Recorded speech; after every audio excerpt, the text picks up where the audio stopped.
What's up, everybody? Today I'm going to be going over my MLB betting strategy that was absolutely killer last season, and I expect nothing but the same this season as well.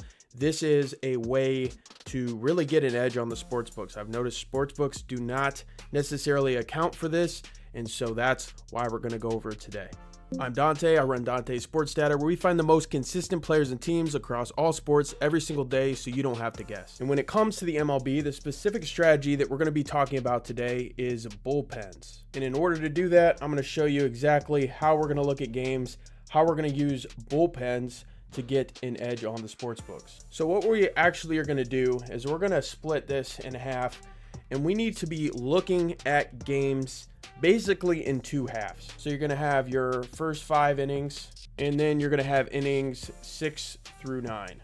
So for the first 5 innings, each team's going to have a starter out there. And starting pitchers go anywhere from 5, 6, sometimes 7 innings, sometimes even 8 or 9. Used to be where starting pitchers would pitch a whole lot of innings. It was not uncommon for a pitcher to go the whole game, but anymore, the bullpen plays a much bigger role, and teams don't like putting starters out there for more than 6, 7 innings. They don't like putting them out there for the full game. They like to preserve their arms. And then after those 5 innings or 6, 7, at some point in that game, the pitcher does not go the complete game, which is very rare. Then we get into the bullpen. And the bullpen is made up of relief pitchers, and these pitchers are not made to go a lot of innings. Usually relief pitchers are going to face a few batters, pitch for 1 inning. Now with the rules, they have to face a minimum of 3 batters if it's not at the end of the inning. But bullpens play such a huge factor in a game. It's not even funny, seriously. So the first 5 innings, the reason we want to look at that is, number one, we're looking at this starter here. And the first 5 innings, we can also bet on. You can bet the first 5. So when betting first 5, when would I want to target that? I want to target the first 5 innings when I know I have a really good starter out there. And then that team's bullpen might not be very good. They might have a weak bullpen. So in that case, I'm going to be betting the first 5. A good example of this last year was the Arizona Diamondbacks. They didn't have a great bullpen.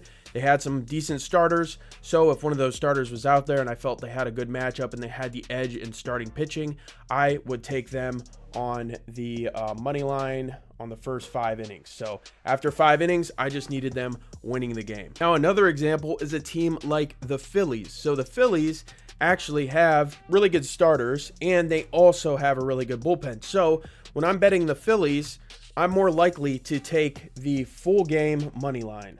So I'm going to take the money line on that full game. And the reason for that, especially if they're playing a team that has a weaker bullpen, I'm getting more chances. Because a lot of times, especially with the Diamondbacks and other teams, I would take them on the first 5 and that would win, but then they blow the game in the back half on their bullpen. And within that bullpen, it's not just rankings. So yes, I like to target teams that have good bullpens if I'm playing the whole game, or if that team is down and they're facing a team that has a bad bullpen or a tired bullpen, and I think there's a chance that they're going to give up some runs later, you can actually take a live bet. Let's say it's a team like the Phillies, for example, and they're playing, let's say, the Diamondbacks. Let's say the score is 3-2 and it's going into the 7th inning.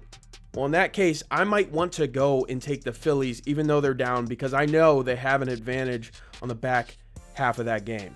But here's what you have to look out for when you are betting bullpens. So you're going to have 1 to 3 guys in a bullpen that are great arms on the best bullpens.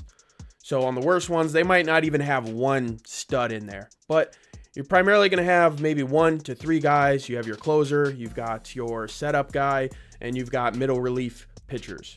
Well, there will be a lot of times when these 1 to 3 guys are actually very, very tired. So when you're looking at bullpens, we're not just looking at the top bullpens, because the top bullpens only tell us so much. We're looking at bullpen fatigue. So the thing about relief pitchers is they don't have the same stamina as these starters. So they can't go out and pitch 5, 6, 7 innings, even in a week. That's a lot on their arms, and they're not going to pitch relievers that often.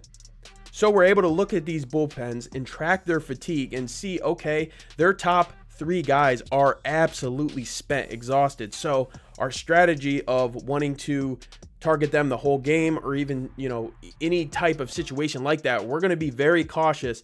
And in that case, we might just want to take the first 5 innings here instead of doing our normal strategy where we would want to take that team on the full game. And by paying attention to these bullpens, we're able to predict who's going to pitch in the back half of the game.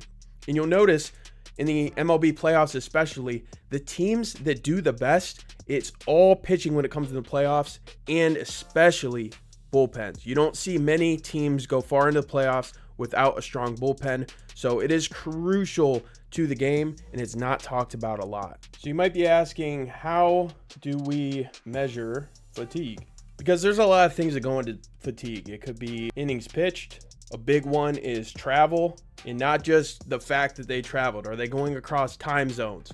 What's the length of their travel? Are they traveling clear across the country to a time zone that's a 3-hour difference? These things all come into play. But I have good news. We actually have a platform dropping, a sports analytics software dropping next month. And if you're watching this video later on, it's already out. And what it does is, not only do we track streaks, how players play with certain players out of the lineup, we just track overall player fatigue, just basic stats, basic streaks on alternative lines, all that stuff, the hit rate sheets. But we also have a bullpen tracker where we track bullpen fatigue, not just how many innings these pitchers pitch, but also the travel and all the other factors that are pretty much a headache to keep track of. Because before, I used to rely on websites, multiple different websites, to try to track this type of fatigue.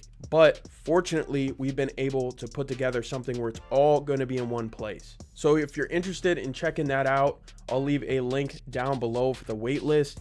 You can hop on there. That way you know when this drops. So I'll leave a link down below for the wait list on that. That's going to be open up until release. So you can hop on there if you're interested.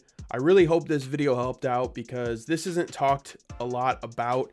And this is the majority of the reason why we were able to have a profitable MLB season last year. Yes, there are other things that we pay attention to and really like, but paying attention to bullpens, in my opinion, was what gave us a massive edge. So I hope this video helped. If it did, smash that like button and subscribe so you don't miss any future content, and I will see you in the next video.